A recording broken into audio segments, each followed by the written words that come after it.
Picture this. You're living in America's most prosperous port city in 1900. Your town is so confident in its future that people call it the New York of the Gulf. You've got electric lights, telephones, and an attitude bigger than Texas itself. Then Mother Nature shows up with a 15-foot wall of water and says, "Hold my beer." Welcome to the wild, wet, and sometimes absolutely devastating history of floods in Texas, a state where even the natural disasters are supersized. The Great Galveston Gut Punch, 1900. Let's start with the granddaddy of all American natural disasters. The hurricane that destroyed Galveston on September 8, 1900, is the nation's deadliest natural disaster, and honestly, it's not even close. Galveston in 1900 was like the Silicon Valley of its day. Everyone wanted to be there. The island city was Texas's largest, with 37,000 residents living the high life. Well, not that high. The entire island sat less than 9 feet above sea level. In hindsight, building a major city on what's basically a sandbar in the Gulf of Mexico might seem like a questionable life choice. But hey, hindsight is 20/20, right? The morning of September 8th started like any other. People went to work, kids went to school, and the Weather Service, in their infinite wisdom, told everyone not to worry about that little storm brewing in the Gulf. Just a tropical disturbance, they said, nothing to see here.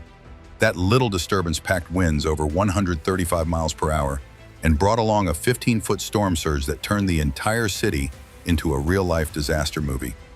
Dawn breaks over a grisly scene of bodies in the streets after what newspapers called the Night of Horrors. Here's the thing that'll blow your mind. The storm lifted debris from one row of buildings and hurled it against the next row until eventually 2/3 of the city, then the fourth largest in Texas, had been destroyed. It was like nature's own version of dominoes, except instead of little black tiles, we're talking about entire buildings getting tossed around like toys. It claimed more than 8,000 lives, possibly as many as 12,000, making it not just the deadliest hurricane, but one of the deadliest natural disasters in U.S. history. To put that in perspective, that's more people than died in the 9/11 attacks, the Pearl Harbor attack, and Hurricane Katrina combined. But here's where Texans proved they're tougher than a $2 steak. Instead of packing up and leaving, they decided to literally raise the entire city. They built a massive seawall and pumped sand under every building, raising the grade by up to 17 feet. Imagine trying to explain that to your insurance company today. Well, we're just going to jack up the whole city a few feet. Sound good? Fast forward to the 21st century, and you'd think we'd learned our lesson about building cities in flood-prone areas. You'd be wrong. Enter Houston, a city that took one look at Galveston's story and said, "Hold my Shiner Bock, I can do this bigger." Houston became the poster child for, let's build a massive metropolitan area on a swamp and see what happens. The Memorial Day Massacre, 2015. Memorial Day weekend 2015 was supposed to be about barbecues, beer, and relaxation. Instead, Mother Nature decided to dump enough water on Houston to fill every swimming pool in Texas, twice. Houston racked up an incredible $459.8 million in damages, placing the Memorial Day flood as one of the costliest floods in American history. The flooding was so bad that a total of 3,015 homes and more than 3,500 multifamily units were flooded. But here's where it gets really Texas. From snakes and deer to crawfish and alligators, the waters forced animals into people's yards or near their homes. Because apparently, regular flooding isn't exciting enough in Texas. You need to add wildlife that can either bite you or eat you, or both. Hurricane Harvey, the overachiever. 2017.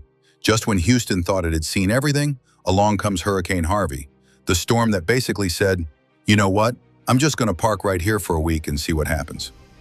Hurricane Harvey was a devastating tropical cyclone that made landfall in Texas and Louisiana in August 2017, causing catastrophic flooding and more than 100 deaths. But here's the kicker. It is tied with 2005's Hurricane Katrina as the costliest tropical cyclone on record, inflicting $125 billion, 2017 USD, in damage. The rainfall records Harvey set are absolutely mind-boggling. Cedar Bayou in Houston received a storm total of 51.88 inches of rainfall, which is a new North American record. To put that in perspective, that's more than 4 feet of rain in less than a week. If you're having trouble visualizing that, imagine standing in your living room with water up to your chest. That's how much rain fell from the sky. The storm lingered over Texas for days, causing record-breaking flooding in Houston, where some areas reported approximately 50 inches of rain. The images of people paddling kayaks down major highways look like something out of a science fiction movie, except it was very real and very expensive. Now you might be wondering, why do Texans keep building cities in places that flood? Well, that's like asking why people keep eating barbecue, even though they know it's not health food. It's Texas, y'all. Logic takes a back seat to optimism and stubbornness. The truth is, Texas has been dealing with floods for as long as people have been living there. Native American tribes had flood stories passed down through generations. Spanish explorers wrote about getting caught in flash floods. And early settlers quickly learned that Texas weather operates on its own schedule and doesn't care about your plans. But here's what's fascinating. Each major flood in Texas history has led to innovations that changed how we think about water management. After Galveston, engineers revolutionized coastal protection. After Houston's repeated flooding, we developed better early warning systems and urban planning strategies. The irony of modern Texas flooding. The biggest irony? Texas is famous for droughts, but some of its worst disasters have come from too much water, not too little. It's like the state can't find a middle ground. It's either bone dry or underwater, with very little in between.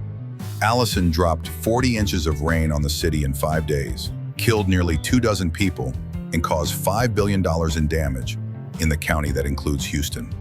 And that was just a warm-up act for Harvey. The bigger picture. Why Texas keeps flooding. The reason Texas keeps flooding isn't just bad luck. It's geography, meteorology, and human stubbornness, all mixing together like ingredients in a very dangerous recipe. Texas sits right in the path of moisture from the Gulf of Mexico. When weather systems slow down or stall over the state, that moisture has nowhere to go but down. Add in urban development that covers up natural drainage with concrete and asphalt, and you've got a recipe for flooding that would make even the most optimistic engineer nervous. But here's the thing about Texans. They don't back down from challenges, even when those challenges involve walls of water that can flip cars and flood skyscrapers. They rebuild, they adapt, and they keep going because that's what Texans do. So there you have it, the wet, wild, and sometimes tragic history of floods in Texas. From the devastating Galveston hurricane of 1900 to the record-breaking rainfall of Hurricane Harvey, Texas has proven time and again that when it comes to weather disasters, the state that gave us "Don't mess with Texas" has spent over a century proving that Mother Nature didn't get the memo. But if there's one thing we've learned from Texas flood history, it's that Texans are tougher than the water that tries to wash them away. Will Texas flood again? Absolutely. Will Texans rebuild, adapt, and keep going? You bet your boots they will. Because in Texas, even the natural disasters are just another excuse to prove how tough you are. And that, folks, is why Texas flood history isn't just about water.